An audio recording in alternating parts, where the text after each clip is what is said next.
Facebook live में आप लोगों का स्वागत है। आज की बातचीत का हम लोगों ने विषय रखा है अफगानिस्तान में तालिबान की वापसी के भारत के लिए क्या मायने हैं। हम में से बहुत सारे लोग जो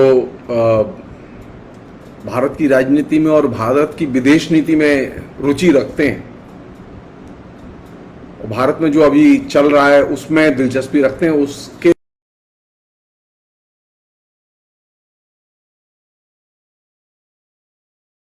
के और तालिबान के विभिन्न क्षेत्रों में वर्चस्व स्थापित करना बहुत महत्वपूर्ण परिघटना है। ये साधारण परिघटना नहीं है। तालिबान का अफगानिस्तान में एक सिरे से दूसरे सिरे तक अब फॉर्मली खाली सरकार गिरनी वापस रह गई है। पहले भी स्थिति ये थी कि तालिबान का पूरे देश में कब्जा था और अफगानिस्तान में खाली काबुल और काबुल से जुड़ा हुआ जो एयरपोर्ट है, उस काबुल और काबुल के एयरपोर्ट के अंदर ही खाली अमेरिकी या नाटो की सेनाओं का वर्चस्व था। बाकी काबुल के बाहर पूरे अफगानिस्तान में तालिबान पिछले 20 साल से एकदम शासन चलाते रहे हैं।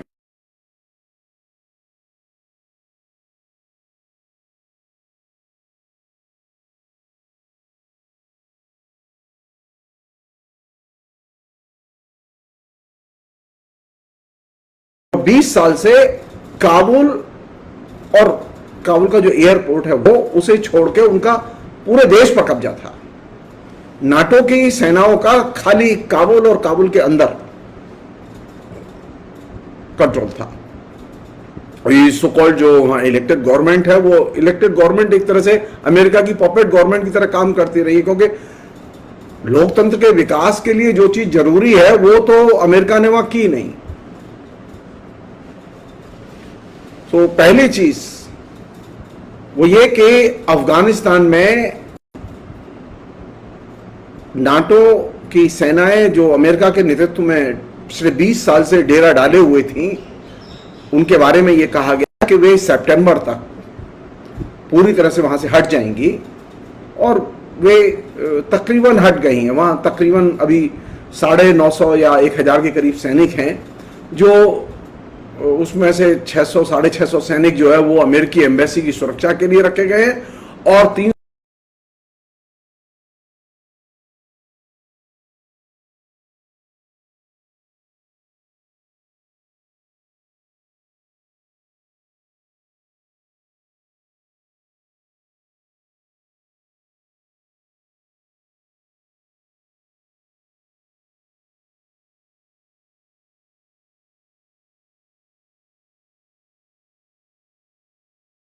बहुत ही बड़ी जिसे कहें कि परिघटना है। इसे कम करके नहीं देखना चाहिए।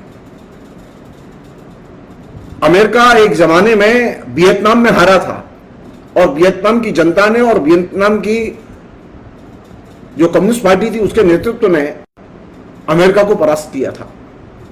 लेकिन अमेरिका अभी अफगानिस्तान में जो हारा है वो धार्मिक फंडामेंटलिस्टों की आर्मी और उनके माफिया गिरोहों से आ रहा है। यह बहुत बड़ा फर्क है। लेकिन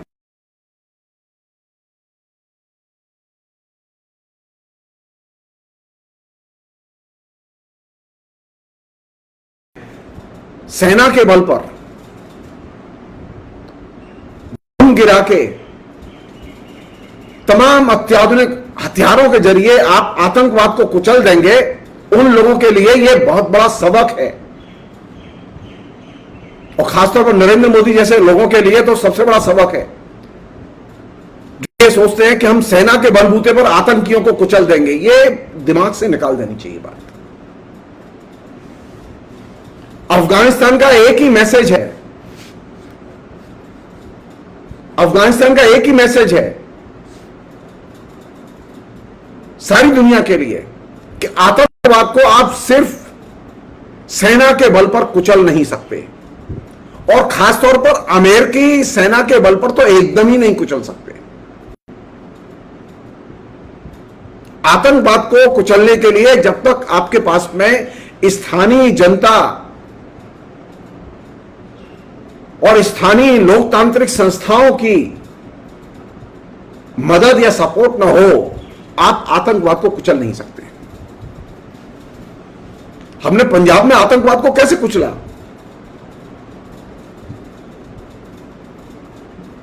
हमने स्थानीय जनता की मदद ली, हमने स्थानीय लोकतांत्रिक संस्थाओं की मदद ली, और उसको साथ साथ हमने सैन्य बलों की भी मदद ली। लेकिन सिर्फ सैन्य बलों की मदद के आधार पर आप आतंकवाद को कुचल नहीं सकते। और यह बहुत ही क्लियर कट मैसेज अफगानिस्तान से निकला है, और यह मैसेज उन तमाम लोगों के लिए सिहरन पैदा करने वाला है जो लोग ये सोचते थे कि सेना के बल पर, आधुनिक अस्त्र शस्त्रों के बल पर अमेरिका से बेहतर और नाटो से बेहतर अत्याधुनिक अस्त्र किसी के पास नहीं है। लेकिन 20 साल में नाटो की सेनाएं अफगानिस्तान पर कब्जा नहीं कर पाई, बल्कि यह कहना ज्यादा सही होगा वे काबुल के बाहर निकल नहीं पाई सेनाएं। कोई चीज तो है जो तालिबान के साथ है, यह सिर्फ हथियार का मामला नहीं है। तालिबान के पास में वहां बड़े पैमाने पर जनता का समर्थन है, और जो लोकतांत्रिक शक्तियां हैं, जो धर्मनिरपेक्ष शक्तियां हैं, उन लोकतांत्रिक और धर्मनिरपेक्ष शक्तियों को तो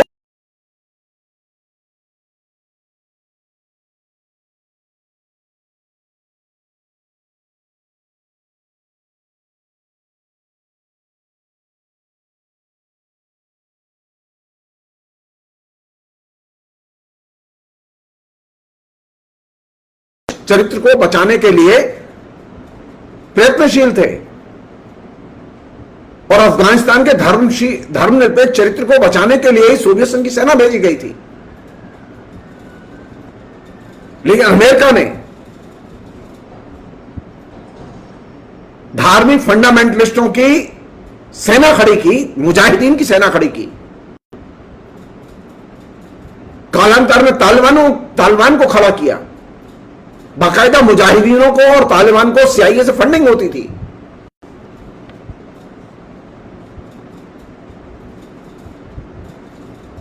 और किसके लिए फंडिंग हो रही है?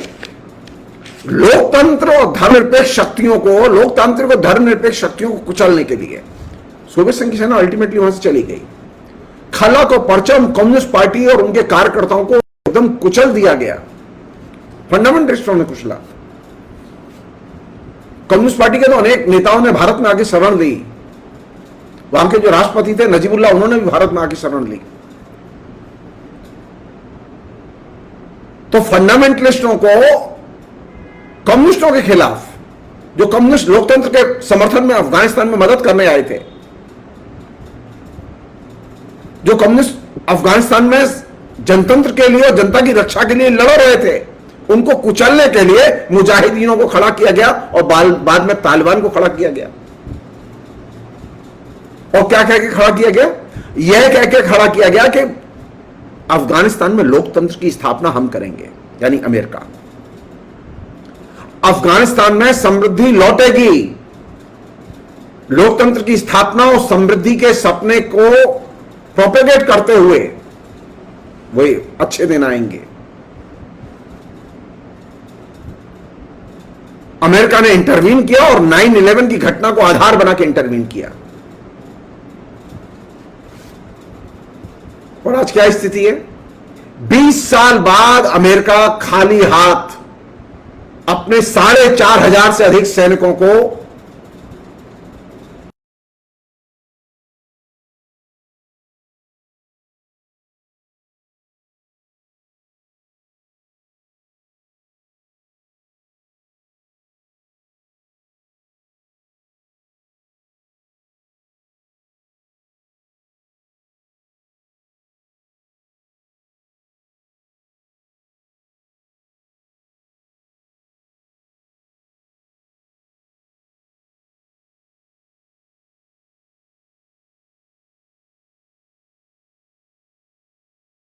अफगानिस्तान से अमेरिकी सेना की वापसी का एक ही संदेश है कि आतंकवाद से आप सैन्य बलों के जरिए युद्ध नहीं कर सकते। सैन्य बलों के सहारे आप लड़ाई नहीं जीत सकते। जिन लोगों को यह इल्यूजन है कि सैन्य बलों के सहारे अच्छे हथियारों के जरिए आतंकवाद को पछाड़ा जा सकता है, वे गलतफहमी के शिकार हैं। आप याद कीजिए, कभी मौका लगेगा तो बातें होंगी डिटेल्स में। मैंने बहुत पहले जब जॉर्ज बुश जब अपने आतंक विरोधी मुहिम में लगे हुए थे,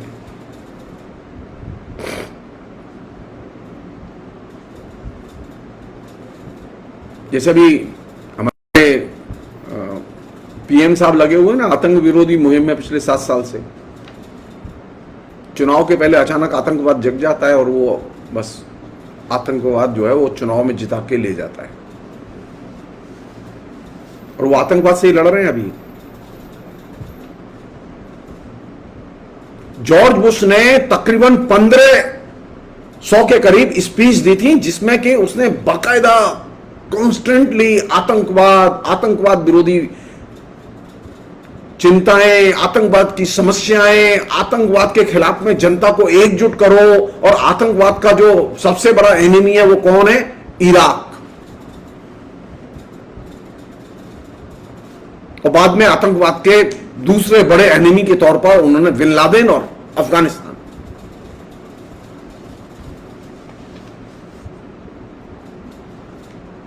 तो जॉर्ज बुश ने जो पूरी की पूरी व्यूह रचना, वैचारिक व्यूह रचना रची थी, वो पूरी की पूरी वैचारिक व्यूह रचना कोलैप्स कर चुकी है। जॉर्ज बुश ने अपने पूरे कैंपेन में जिस थीम को सबसे अधिक पॉपुलर बनाया, जिस थीम के शिकार हमारे पीएम भी हैं, वो थीम क्या थी? वो थीम ये थी कि आतंकवाद के खिलाफ जंग। और ये आतंकवाद के खिलाफ जंग के लिए उन्होंने इराक पर सबसे पहले हमला बोला,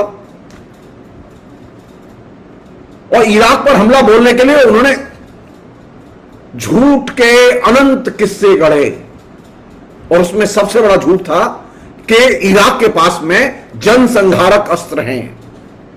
अमेरिकी जनता को कन्विंस कर दिया गया। जैसे अभी भारत में चल रहा है ना मुहिम, भारत में मुहिम चल रही है, भारत में आतंकवादी कौन? उत्तर आप लोग जानते हैं, जो रोज डेली कैंपेन में आ रहा है। इलेक्शन आते ही अचानक मुस्लिम फंडिंग, मुस्लिम आतंकवाद, मुस्लिम जिहादी, टेररिस्टों के नाम पर निर्दोष लोगों की हत्याएं रोज की खबरें हो गई। अभी सरकार किसी भी चीज के बारे में जांच पड़ताल करना नहीं चाहती, तहकीकात नहीं करना चाहती, अदालतें तहकीकात नहीं करना चाहती। तो आतंकवाद के खिलाफ जंग का जो स्लोगन सबसे पहले जॉर्ज बुश ने दिया, उसने करीब 1500 स्पीच दी थी, और 1500 स्पीच सफेद झूठ से भरी हुई। कभी मौका लगेगा तो 1500 स्पीच के बारे में मैंने एक जमाने में नोट्स लिए थे, मैं आपसे शेयर करूंगा। मैं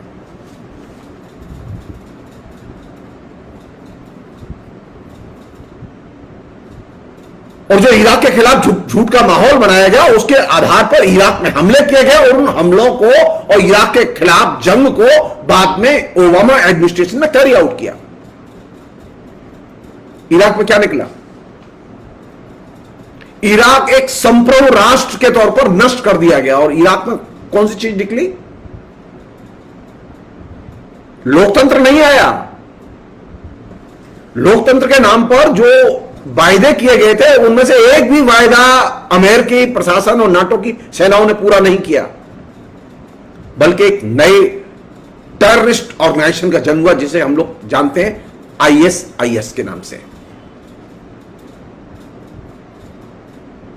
और अब इराक किसके हवाले है?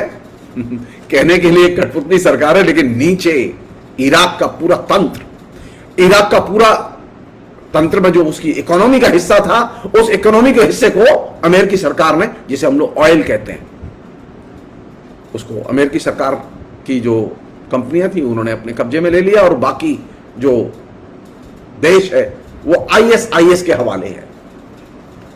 इसे कहते हैं राजनीति में डिवीजन ऑफ लेबर। ऐसा ही कोई कॉन्ट्रैक्ट अमेरिकी प्रशासन और तालिबान के बीच में भी हुआ है। आप लोग सब लोग जानते हैं, नहीं जानते इंटरनेट पर जाइए, खोजिए, आपको मिल जाएगा। अफगानिस्तान में ऐसे नेता थे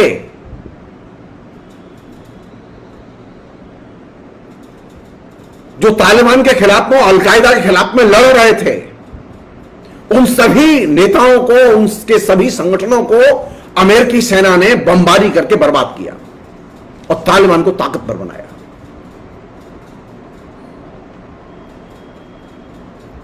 उनमें एक बहुत ही फेमस व्यक्ति था जनरल दोस्तम।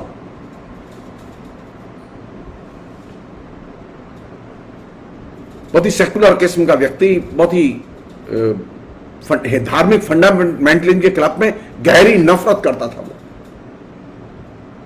उसने बहुत लंबे समय तक एक पूरे के पूरे इलाके को, अफगानिस्तान के को अपने कंट्रोल में रखा, लेकिन नहीं बचा पाया वो अपने।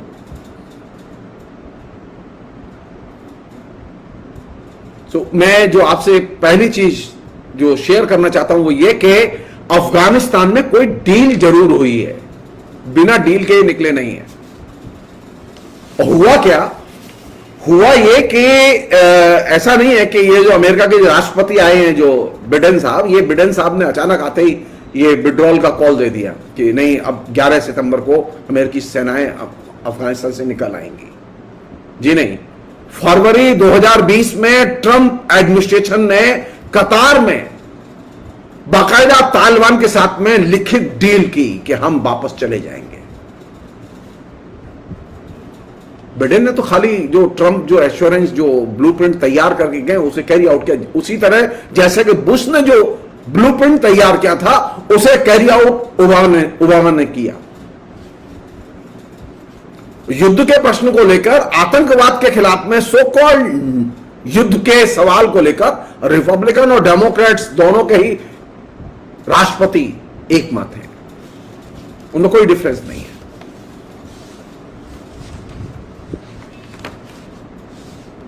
तो जॉर्ज बुश ने जो पहली जो मुहिम शुरू की थी, वो मुहिम शुरू की थी आतंकवाद के खिलाफ जंग की।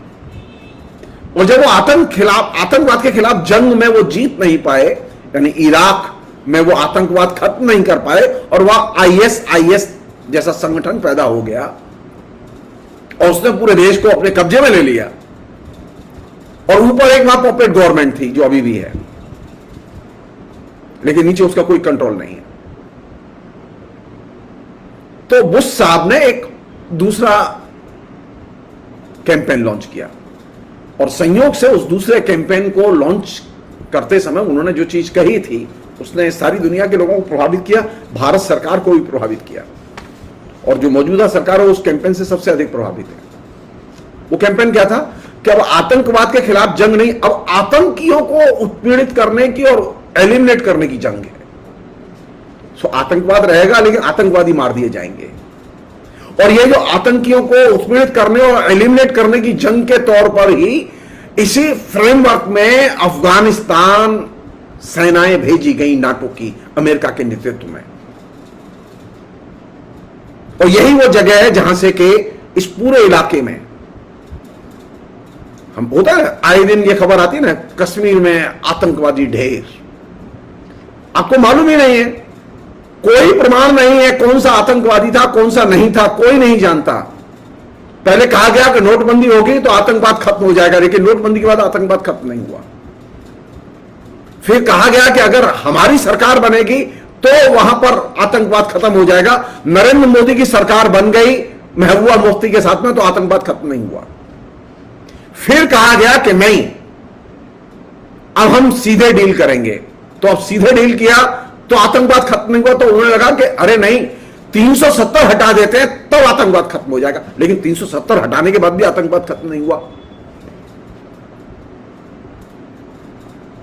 आप तय मान लीजिए, नरेंद्र मोदी की सरकार आतंकवाद के खिलाफ में जितने भी दमनात्मक कदम उठाएगी, आतंकवाद खत्म नहीं होगा, क्योंकि आतंकवादियों को दमनात्मक तरीके से कुचलने की मुहिम जॉर्ज बुश के दूसरे प्रोपेगेंडा थीम का हिस्सा थी। नरेंद्र मोदी उस थीम को कैरी कर रहे हैं, वह उनके व्यवहार का हिस्सा बन चुकी है। जॉर्ज बुश ने सारी दुनिया को यह कन्विंस कर दिया कि आतंकवाद के खिलाफ लड़ाई जल्दी नहीं जीती जा सकती, एक लॉन्ग टर्म लड़ाई है, अंतहीन लड़ाई है, और इसमें बड़ा संसाधन खर्च होगा।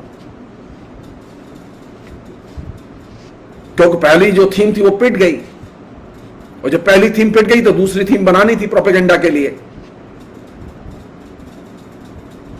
आए थे ना ये कहते हुए कि हम आतंकवाद को कुचल देंगे। अब आतंकवाद कुचल तो पा नहीं रहे, अब आतंकवादियों के नाम पर निर्दोष लोगों को पकड़ पकड़ के मारा जा रहा है। अनेक घटनाएं ऐसी रिकॉर्ड में है, सामने आई है कि आर्मी के लोगों ने कैसे निर्दोष लोगों को मारा है एनकाउंटर के नाम पर। तो कहने का मतलब यह कि अगर आप अमेरिकी राष्ट्रपति के प्रोपेगेंडा मॉडल के आधार पर आतंकवाद के खिलाफ में लड़ना चाहते हैं, तो आप अमेरिका का हस्त्र देख लीजिए और नाटो का हस्त्र देख लीजिए। नाटो के पूरा सेनाएं बिना बताए रात में बिस्तर बोरिया बांध के भाग गई।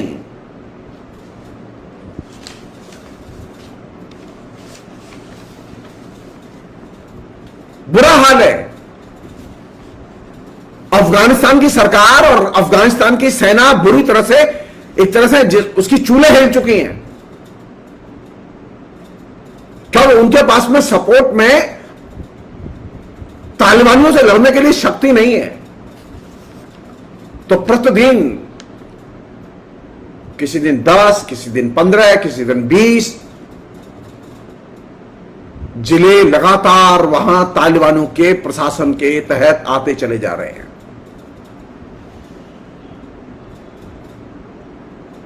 ये जो अमेरिका के राष्ट्रपति, जो नए राष्ट्रपति बने बिडेन, उनके जो विदेश मंत्री एंटोनी ब्लिंकन ने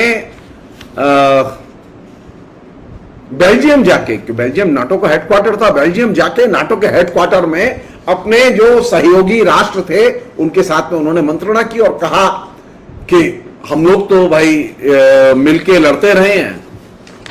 जो उन्होंने नारा दिया वो भी मजेदार नारा था, वो बहुत ही हंसी आती है पढ़ के और सुन के। हम तो एक साथ रहे हैं, एक साथ ही फैसले लिए हैं, अब एक साथ ही बाहर निकलेंगे। तो वो बाहर निकलने का फैसला लेने के लिए नाटो के बेल्जियम हेडक्वार्टर गए। अरे कम से कम ये तो बताना चाहिए, सारी दुनिया को ये तो बताओ पहले कि आप निकल क्यों रहे हो वहां से। पहले सारी दुनिया पूछ रही थी कि आप जा क्यों रहे हैं, तब नहीं बताया। अब सारी दुनिया पूछ रही है निकल क्यों रहे हो वहां से, अभी नहीं बताया। अमेरिका की जनता को भी नहीं बताया। आप कल्पना कीजिए अफगानिस्तान में तालिबान का शासन होगा तो औरतें कहां होंगी। एकदम पाषाण युग में औरतों को अब ठेल के अंदर पहुंचा दिया जाएगा। लोकतंत्र का सपना दिखाया गया, लोकतंत्र की बातें की गई और कहा गया कि अफगानिस्तान में लोकतंत्र की स्थापना करेंगे, क्योंकि अफगानिस्तान में इलेक्टेड गवर्नमेंट बनवाई उन्होंने। और वो इलेक्टेड गवर्नमेंट कैसी थी सब लोग जानते हैं कि उसका काबुल के बाहर कहीं कंट्रोल नहीं था।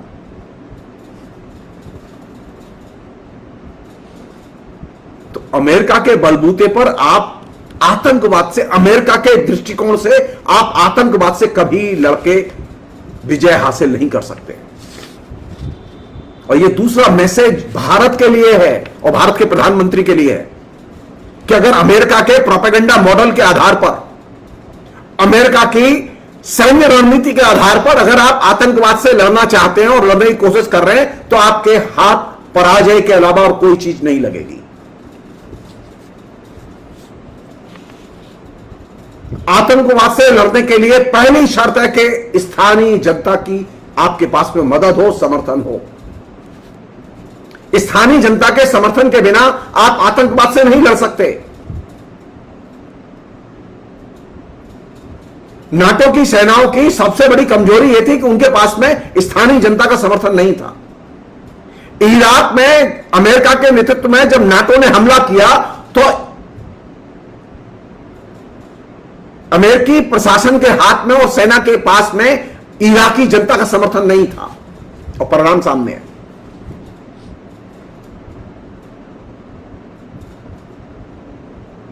लेकिन पंजाब में जब हम आतंकवाद के खिलाफ लड़े तो भारत की सरकार ने पंजाब की जनता को विनोवर करने की और वहां की लोकतांत्रिक संस्थाओं को मदद करने की कोशिश की। उनके बिना वहां आतंकवाद को आप निर्मूल नहीं कर सकते थे।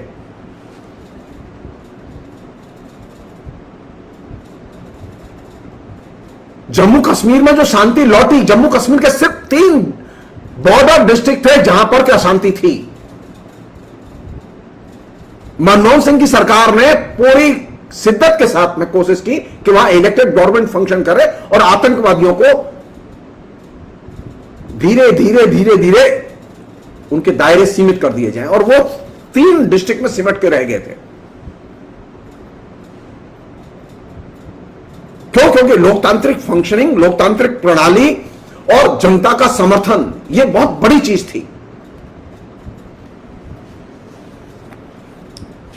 लेकिन आपने तो लोकतांत्रिक प्रणाली, लोकतांत्रिक अधिकार और जनता के समर्थन पर ही हमला बोल दिया, और अब आप चाहते हैं कि कश्मीर में आतंकवाद को पछाड़ दिया जाए। तय मानिए, नरेंद्र मोदी की सरकार के इस एक्शन से जम्मू कश्मीर में आतंकवाद और ताकतवर बनेगा। वैसे ही जैसे कि अमेरिकी प्रशासन की नीति के कारण तालिबान अफगानिस्तान में ताकतवर बने, बेहतर यही होगा कि अफगानिस्तान से सबक लें नरेंद्र मोदी और तुरंत जम्मू कश्मीर को राज्य का दर्जा दें और तुरंत अपनी गलती माने और कहें कि नहीं, हम 370 पुनः सारे सम्मान के साथ और अपनी माफी मांगते हुए हम उसे रीइंस्टेट करते हैं। अन्यथा आप जान लीजिए, अमेरिकी प्रशासन से ज्यादा ताकतवर, अमेरिकी राष्ट्रपति से ज्यादा ताकतवर नरेंद्र मोदी नहीं है। अमेरिकी सेना से ज्यादा ताकतवर विश्व में कोई सेना नहीं है। 20 साल सिर खपाने के बाद साधारण नुकसान नहीं हुआ है वहां अमेरिकी सेना का। जो डिटेल्स आए हैं सामने, 20 साल में जो आर्थिक लॉस, फिजिकल लॉस, अमेरिकी सेना को जो खर्चे उठाने पड़े वे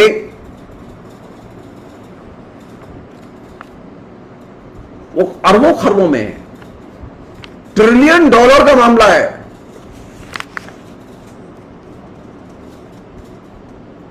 अफगानिस्तान गए थे अमेरिका वाले, क्यों? अल कायदा को खत्म करना है, तालिबान को खत्म करना है। खत्म हुआ?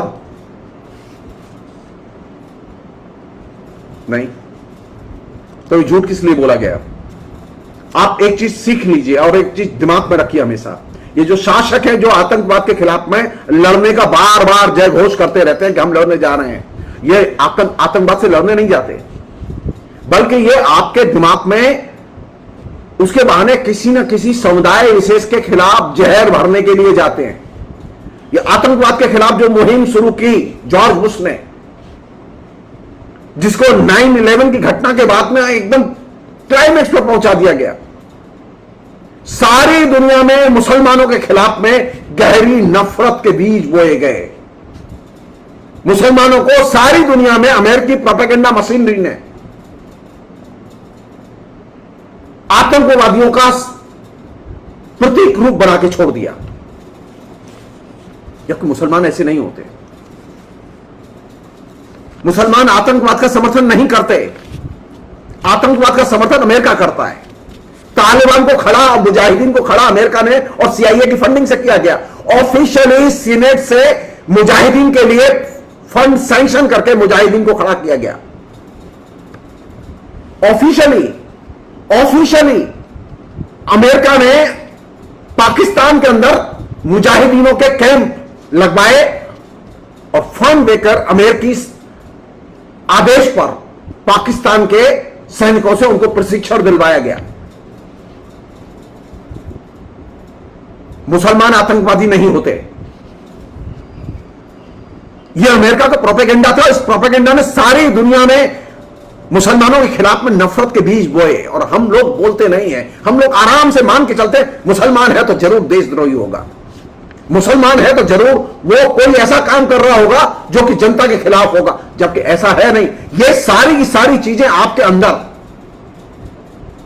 जॉर्ज बुश जिसकी 1500 स्पीच बहुत महत्वपूर्ण है, उससे सारी दुनिया में, अभी जैसे हर दूसरे दिन नरेंद्र मोदी की स्पीच होती है ना, जॉर्ज बुश ऐसे ही स्पीच देते थे, हर रोज स्पीच देते थे, और हर स्पीच में आतंकवाद प्रमुख थीम थी।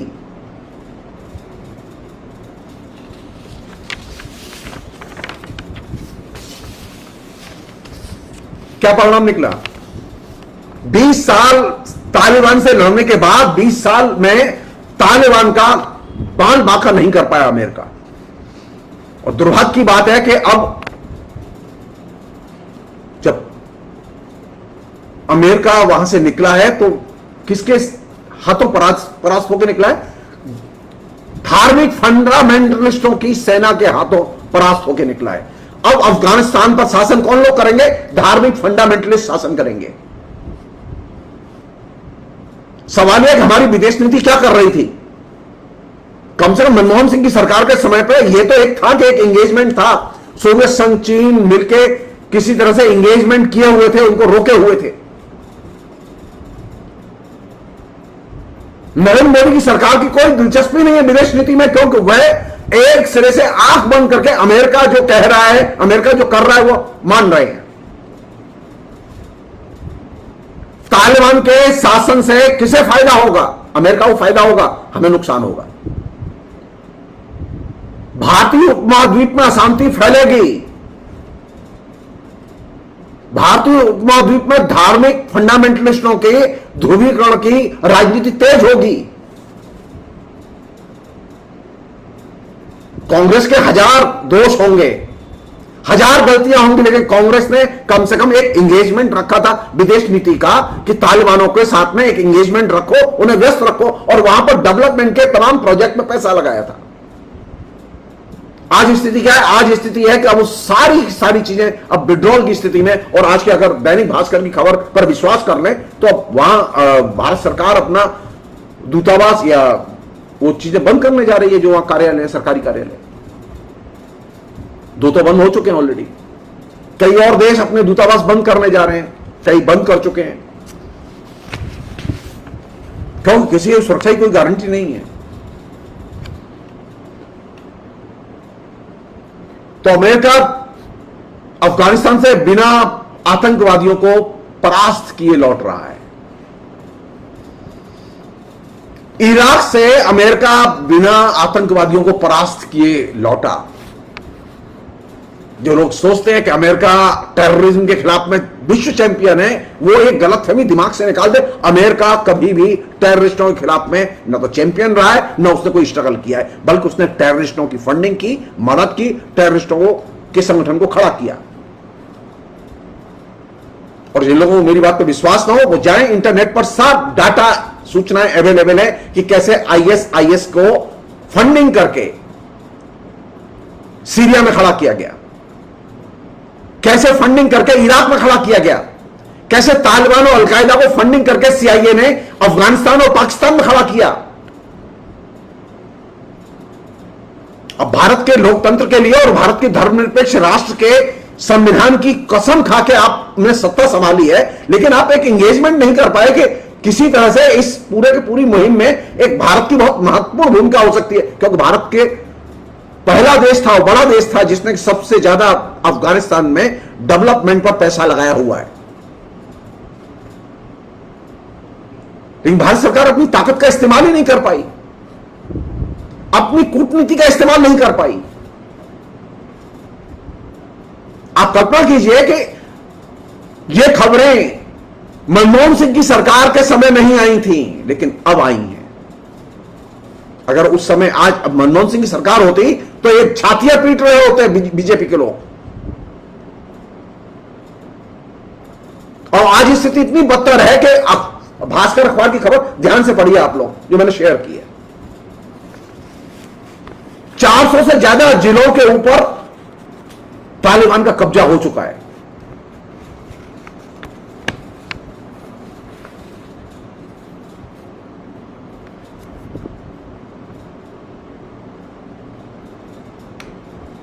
अब बताइए, अफगानिस्तान को लोकतंत्र चाहिए कि नहीं चाहिए?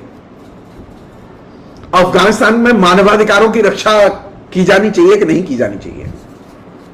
क्या तालिबान के रहते हुए, तालिबान के शासन में यह संभव है? तो क्या हुआ अमेरिका के उस वायदे का? अमेरिका ने जो वायदा किया था कि वे अफगानिस्तान में लोकतंत्र स्थापित करेंगे, क्या वो तालिबान के लिए मैदान खुला छोड़ के गए हैं बिना बताए गए हैं? किससे फायदा होगा? इस लोकतंत्र को फायदा होगा इससे कि धार्मिक फंडामेंटलिज्म को फायदा होगा? विदेश मंत्रालय की तरफ से, भारत सरकार की तरफ से एक प्रेस ब्रीफिंग तक नहीं आई अभी तक।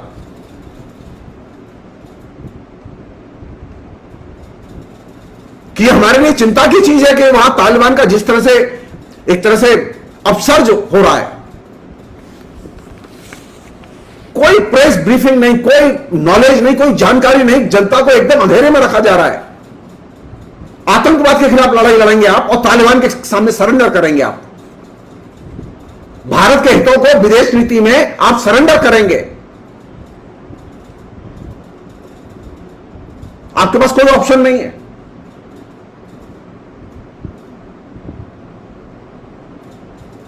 यानी ट्रंप जो कहेंगे वो मानेंगे, बिडेन जो कहेंगे वो मानेंगे, और भारत की जनता जो कहेगी उसे नहीं मानेंगे आप। सोचिए, क्या भारत की विदेश नीति अमेरिकी विदेश नीति का जैसे कहें कि जीरोक्स कॉपी है? लगातार वही चीजें दोहराई जा रही जो अमेरिकी प्रशासन दोहरा रहा है। एक अन्य चीज और आखिरी चीज इस पूरे प्रसंग में, वो ये कि दो तरह के असेसमेंट आए हैं। एक तो ये कि कुछ लोगों का कहना यह है कि वहां अमेरिका को आर्थिक लॉस बहुत हुआ है, पैसा। वहां दो तीन तरह की चीजें हैं अफगानिस्तान में समझने के लिए। पहली चीज यह कि अफगानिस्तान में एक तरफ तो अमेरिकी सेना, नाटो की सेना, जिसमें अमेरिकी सैनिक ज्यादा, ये वहां पर थी। दूसरी तरफ अमेरिका ने वहां पर मदद के लिए प्राइवेट आर्मी, जो विभिन्न जो बहुराष्ट्रीय कंपनियां उनके द्वारा रिक्रूट की गई आर्मी, उसके करीब 17-18 हजार सैनिक वहां लगाए हुए थे। मैं डरा हुआ हूं इससे। आप मेरे इस भाषण को दर्ज करके रखिए। ये जो प्राइवेट मल्टीनेशनल्स कंपनियों की जो आर्मी की जो कल्चर है, वो कल्चर अब देर सवेर भारत में दस्तक देगी। भारत में ऐसे देशभक्त हैं जो इस तरह की आर्मी बना के आपके लोकतंत्र को तहस नहस करेंगे। ऑलरेडी हमारे यहां बहुत सारी सेनाएं रही हैं। बिहार तो बदनाम रहा है निजी सेनाओं के लिए।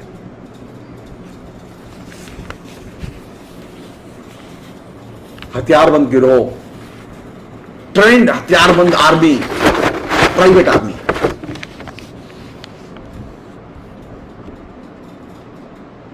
तो ये जो अफगानिस्तान में से जो अभी सेना निकली है, और ये सेना क्या छोड़ के निकली है वहां से? ये जो कॉन्ट्रैक्ट पर जो आर्मी आई थी, वो वहां से जो निकल रही है, वो क्या छोड़ के निकल रही है? कोई हिसाब है हमारे पास? वो कितने हथियार छोड़ जा रहे हैं, कितना रसद छोड़ जा रहे हैं, कितना बारूद छोड़े जा रहे हैं। वहां लगातार लूटपाट मची हुई है। मैं तो मतलब पढ़ते पढ़ते परेशान हो गया कि बाप रे बाप, इतनी लूटपाट मची हुई है। अफगानिस्तान का जो अभी मौजूदा प्रशासन है वो एकदम असमर्थ है लूटपाट रोकने में।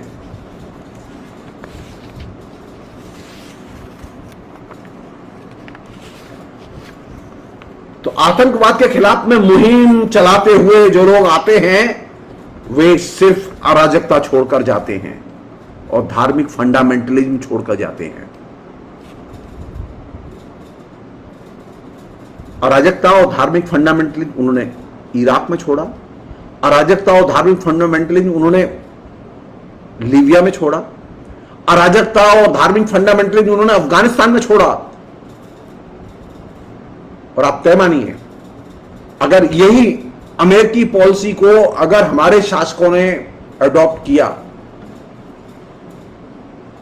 तो धार्मिक फंडामेंटलिज्म और अराजकता ही छोड़कर आप जाएंगे कश्मीर में।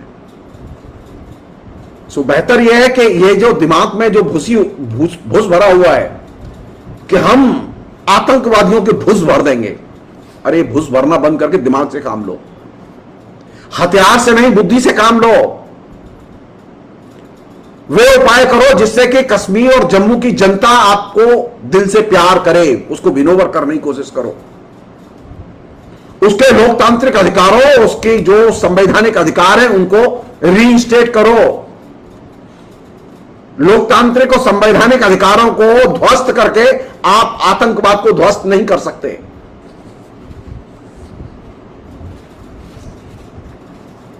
इलेक्टेड गवर्नमेंट थी सद्दाम हुसैन की जिसको ध्वस्त किया था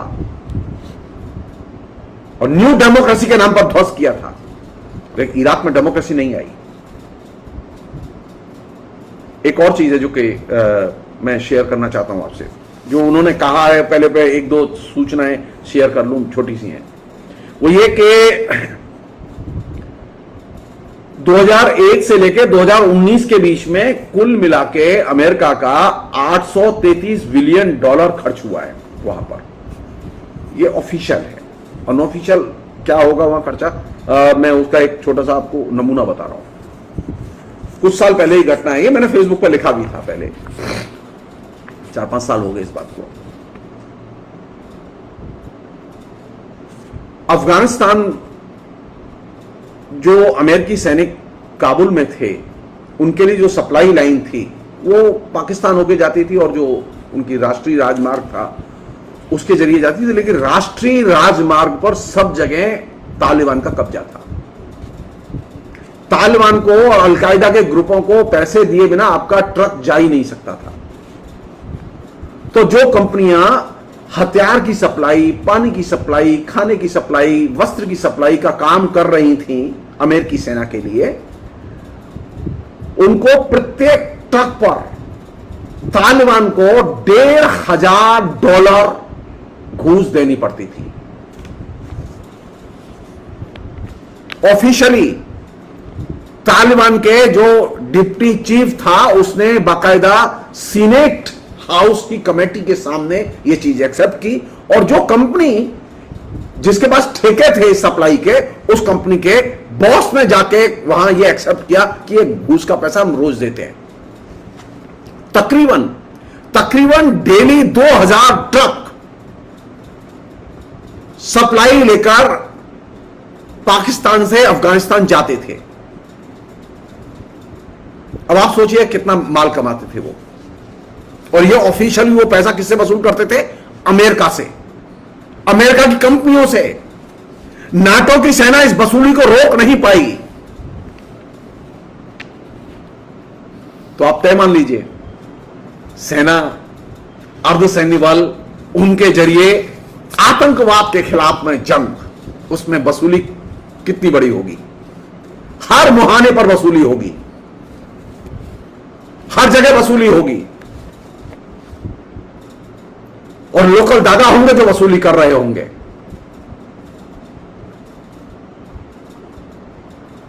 यह फिनोमेना लीबिया में देखा गया, यमन में देखा गया, अफगानिस्तान में देखा गया, इराक में देखा गया, यह पाकिस्तान और अफगानिस्तान के रूट पर देखा गया, और यह फिनोमेना आपके कश्मीर में भी है।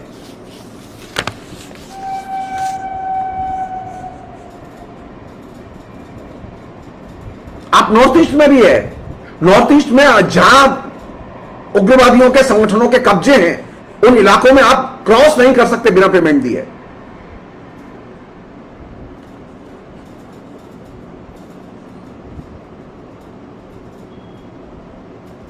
तो अगर आतंकवाद के खिलाफ जंग में हम अर्धसैन्य बलों और सैन्य बलों की मदद लेंगे और कुचलने की कोशिश करेंगे, तो आप तय मान लीजिए आपका हश्र वही होगा जो कि अमेरिकी सेना का हुआ है।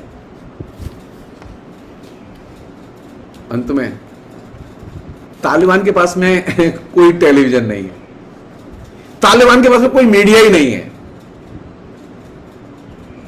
तालिबान का मॉडर्न मीडिया में कोई विश्वास ही नहीं है। कोई वेबसाइट हो तो उसे कुछ प्रोपेगेंडा करते हो, वो करते हो अलग बात है, लेकिन अफगानिस्तान के पिछड़े रूप को अगर आप ध्यान रखें, अफगानिस्तान में मॉडर्न कम्युनिकेशन नहीं है, लेकिन तालिबान के पास में एक मजबूत जनता का समर्थन है। बिना जनता के मजबूत समर्थन के तालिबान इतना बड़ा, जिसे कहें कि विजय, हासिल नहीं कर सकता था। तो जो आतंकी गुट होते हैं, जो धार्मिक फंडामेंटलिस्ट होते हैं, वे धार्मिक फंडामेंटलिस्ट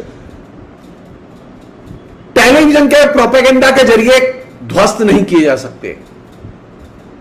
वे धार्मिक फंडामेंटलिस्ट सेना के जरिए ध्वस्त नहीं किए जा सकते। आप याद कीजिए,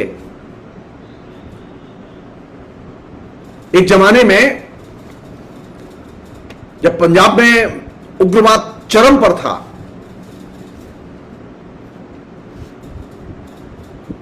तो एक सर्वे कराया गया। अब मुझे याद नहीं आ रहा है वो प्रेस काउंसिल ने कराया था या किसने कराया था, भारत की अच्छी संस्था ने, किसी ने, प्रेस की संस्था ने कराया था।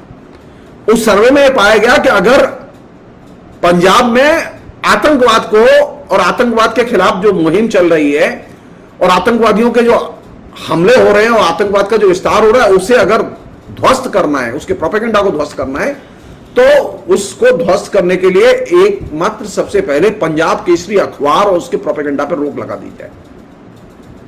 क्योंकि जितना विषाक्त हिंदुत्ववादी प्रोपेगेंडा पंजाब केसरी कर रहा था, उसके ही काउंटर में सिख उग्रवादी प्रोपेगेंडा कर रहे थे।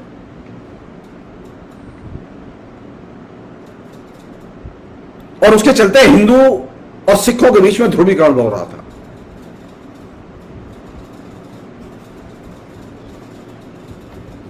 तो आप याद रखिए, आतंकवाद के खिलाफ में अगर आप हिंदू कार्ड खेलेंगे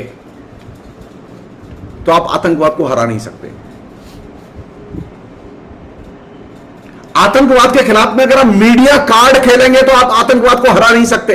अमेरिका ने बाकायदा मीडिया को पूरे दुनिया में ऑर्गेनाइज कर लिया। जब इराक पर हमला किया था तो जॉर्ज बुश ने बाकायदा नोटिस निकाला और 750 बहुराष्ट्रीय कंपनियों के माध्यमों ने उसे इंडोर्स किया कि अमेरिकी सेना जो ब्रीफिंग देगी वही ब्रीफिंग मीडिया में जाएगी। लेकिन इराक के सच को क्या वे छुपा पाए? कुछ दिन तक छुपा लिया, कुछ साल छुपा लिया। भलाओ जूलियस असांचे का, जिस जूलियस असांचे ने सारे डॉक्यूमेंट्स, सीआईए के जो सीक्रेट डॉक्यूमेंट्स थे, अमेरिका के जो तमाम सीक्रेट चीजें थी, हिलेरी क्लिंटन के जो 20,000 ईमेल थे, सब पब्लिश कर दिया और उसने एक्सपोज कर दिया कैसे आकंठ डूबा हुआ है अमेरिका का प्रशासन, सीआईए, पेंटागन और दूसरी संस्थाएं। और उसके बाद में सारी दुनिया को मालूम पड़ा कि अमेरिका किस तरह से जुल्म कर रहा है। वो सारा मीडिया एकदम रोजी पिक्चर, एकदम ऐसी खुशनुमा पिक्चर पेश कर रहा था कि अमेरिका ने इराक में कंट्रोल कर लिया है, जनता बहुत खुश है। जबकि वास्तविकता यह थी इराक से तकरीबन 50 लाख से ज्यादा लोग देश छोड़कर जा चुके थे। अभी रिसेंट की घटना बता रहा हूं आपको, अफगानिस्तान से तकरीबन 1200 सैनिक ताजिकिस्तान में जाके उन्होंने शरण ले ली है।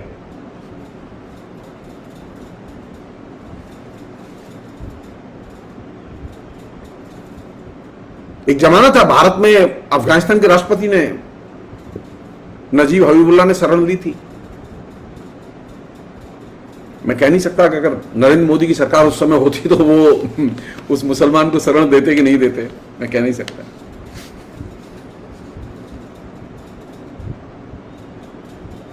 तो आतंकवाद के खिलाफ में अगर आप ये सोचते हो कि मीडिया के जरिए आप दमन करेंगे, सूचनाओं को छिपा लेंगे, नहीं, सूचनाएं छिपेंगी नहीं छिपेंगी।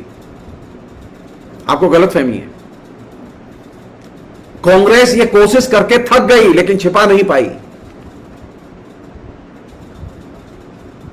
72 से लेकर 77 के बीच में जो बंगाल में सेमी फासिस्ट टेरर था, उसकी सारी सूचनाएं छिपाई गई, लेकिन देर सवेर उजागर हुई। उसी तरह कश्मीर में जो महिलाओं के साथ में, लोगों के साथ में, निर्दोष लोगों के साथ में जो अत्याचार हुए, उनकी सूचनाएं छुपाई गई, लेकिन देर सवेर एक्सपोज हुई। कुलदीप नैयर ने एक्सपोज किया उनको, और अभी जो चल रहा है उसका भी एक्सपोजर आएगा, आप इंतजार कीजिए। हम नहीं जानते कितनी औरतें पागल हुई हैं। हजारों औरतें इस दौरान अपने मानसिक संतुलन को खो बैठी हैं।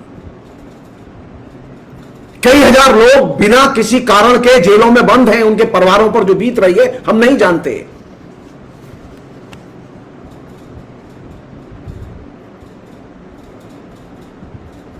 लेकिन हमें जानना तो होगा।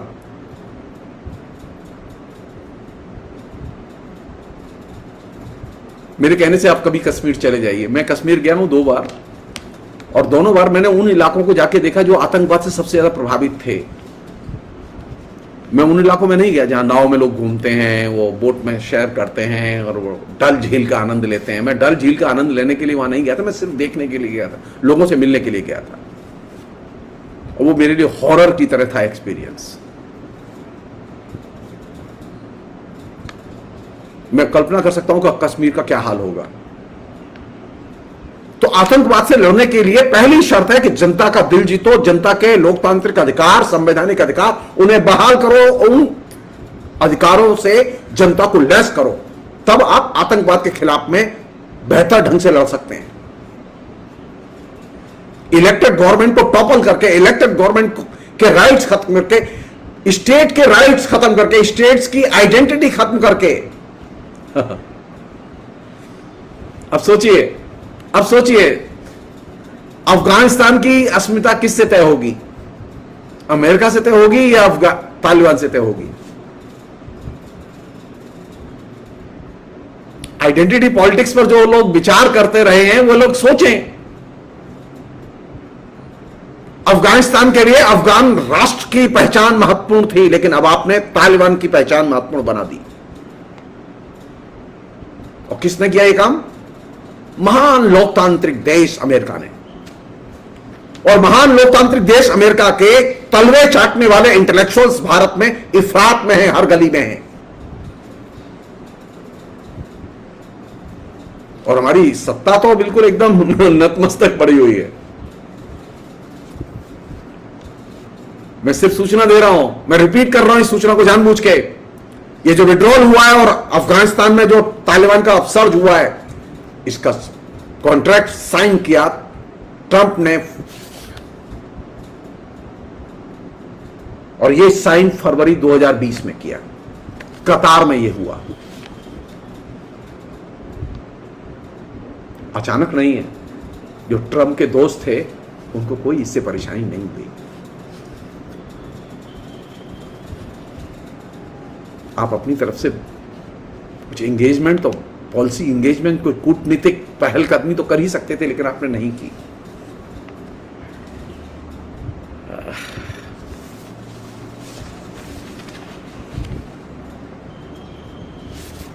सवाल यह है कि आतंकवाद के खिलाफ में मुहिम क्या छोड़ के जाती है? लोकतंत्र? जी नहीं, स्त्रियों के लिए एकदम बर्बर युग छोड़ के जाती है। अब तालिबान के आने का मतलब है अफगानिस्तान में बर्बरता का आगमन। आतंकवाद के खिलाफ में लड़ाई जो कश्मीर में लड़ी गई, उससे पहले दौर की लड़ाइयों में, जिसके बाद में नॉर्मलसी हुई स्थापित, और नॉर्मलसी में ही नरेंद्र मोदी की सरकार आई थी। नरेंद्र मोदी की सरकार जो 2014 में आई, उस समय कश्मीर में नॉर्मलसी थी, कश्मीर में टेररिज्म नहीं था, कश्मीर में अशांति नहीं थी। वहां बाढ़ आई और विभीषिका, उस बाढ़ की विभीषिका में पूरा का पूरा कश्मीर का इलेक्शन हार गए वो लोग। और नरेंद्र मोदी ने वायदा किया था कि उस विभीषिका से जो लोग प्रभावित हुए हैं उन सबको मदद दी जाएगी। वो आर्थिक मदद आज तक नहीं पहुंची। नरेंद्र मोदी ने वायदा किया था कि वे जो कश्मीरी पंडित जो विस्थापित हो गए उनको स्थापित किया जाएगा, लेकिन 7 साल में एक पंडित की घर वापसी नहीं हुई। हां, एक काम जरूर हुआ, एक काम जरूर हुआ, वो ये काम हुआ, ये भी एक वायदा था नरेंद्र मोदी की सरकार का और बीजेपी का कि जो माइग्रेटेड हिंदू हैं, जो पाकिस्तान से आके कश्मीर में बस गए हैं, उनको नागरिक अधिकार दिए जाएंगे, वोटिंग राइट्स दिए जाएंगे। लेकिन आज तक उन्हें वोटिंग राइट, नागरिक अधिकार नहीं मिले। वे जो माइग्रेटेड लोग थे उनको भी, जो कश्मीरी पंडित थे उनको भी, जो आज भी जो मंथली पैसा मिलता है वो पैसा मनमोहन सिंह की सरकार ने जारी किया था, जो अभी तक मिलता है। नरेंद्र मोदी की सरकार में फूटी कौड़ी नहीं थी, बल्कि हालत यह थी कि जो बिल्डिंग कश्मीरी पंडितों के बसाने के लिए बनाई गई थी, वो मैं आंखों से देख के आया, वो बिल्डिंग जर्जर हो गई खड़ी खड़ी, लेकिन वहां कश्मीरी पंडित लौटा के नहीं लाए गए। सरकार थी इनकी, महबूबा मुफ्ती के साथ सरकार थी इनकी, बहुमत की सरकार थी, केंद्र में इनकी सरकार थी। सो प्लीज, पहला सबक और अंतिम सबक यही है कि आतंकवाद के खिलाफ में अमेरिकी मॉडल पर चली मुहिम अंत में जनता को एकदम निरस्त्र और असहाय छोड़ देती है। जिस तरह अफगानिस्तान की जनता इस समय निरस्त्र और असहाय है, ठीक वही स्थिति कश्मीर और जम्मू की जनता की हुई है। वो निरस्त्र और असहाय है, उसके लिए लड़ने वाला कोई नहीं है। अगर वहां कोई कुछ भी बोलेगा तो उसे अंदर डाल देंगे, और एक बार यूएपीए में गया तो फिर तो वो स्टैन स्वामी बन के लौटेगा। शहीद होने के अलावा कोई ऑप्शन नहीं है, जमानत नहीं होती।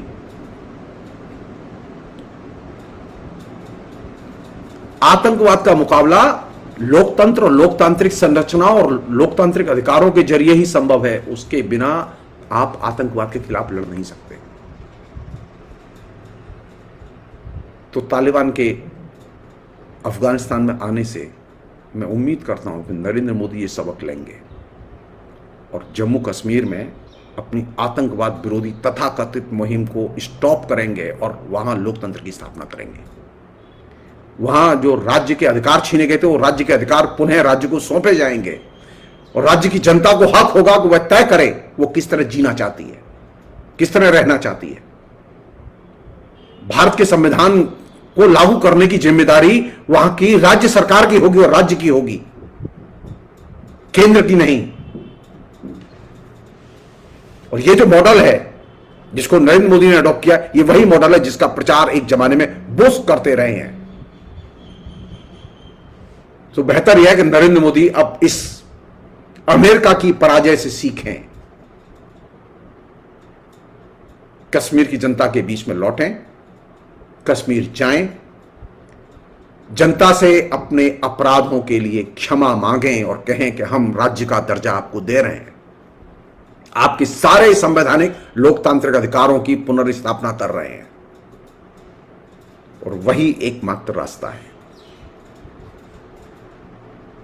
आप जान लीजिए, सेना के बलबूते पर किसी भी देश में लोकतंत्र न तो चला है और न चलेगा। सेना के बलबूते पर किसी भी राज्य में लोकतंत्र न चला है न चलेगा।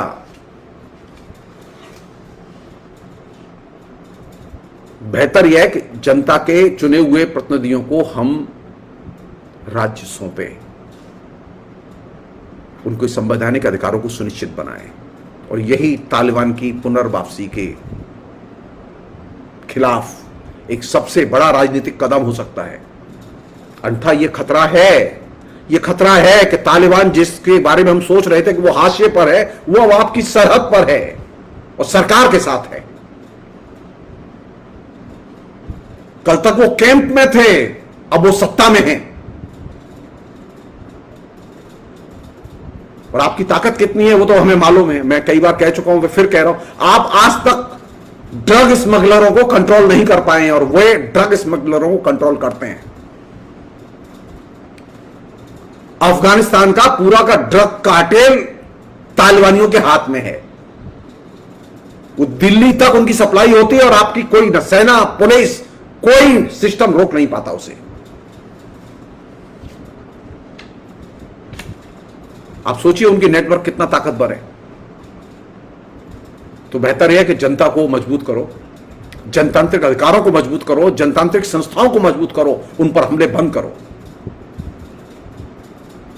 वरना आपके घर में भी धार्मिक फंडामेंटलिज्म पैदा होगा। ये डर है और मैं नहीं चाहता कि डर पैदा हो। मैं चाहता हूं कि लोकतंत्र पैदा हो और लोकतांत्रिक अधिकारों की चेतना पैदा हो और सरकार लोकतंत्र के पक्ष में खड़ी हो।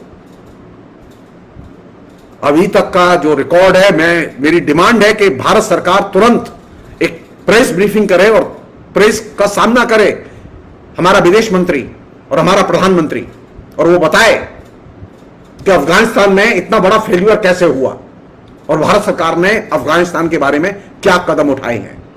इसकी जानकारी दी जानी चाहिए, क्योंकि अफगानिस्तान की घटनाओं का भारत पर असर होगा। आप इससे बच नहीं सकते। आप इस जवाबदेही से भी बच नहीं सकते। आपको बताना ही होगा कि आपकी क्या सीक्रेट टॉक हुई तालिबान के साथ। यह हिंदुस्तान की जनता की डिमांड है।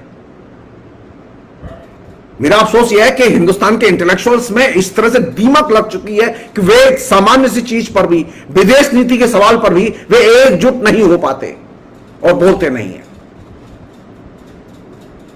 वो भी अब आरएसएस के लिए छोड़ दिया है। हद हो गई यार। भारत सरकार तुरंत प्रेस कॉन्फ्रेंस करके विदेश मंत्री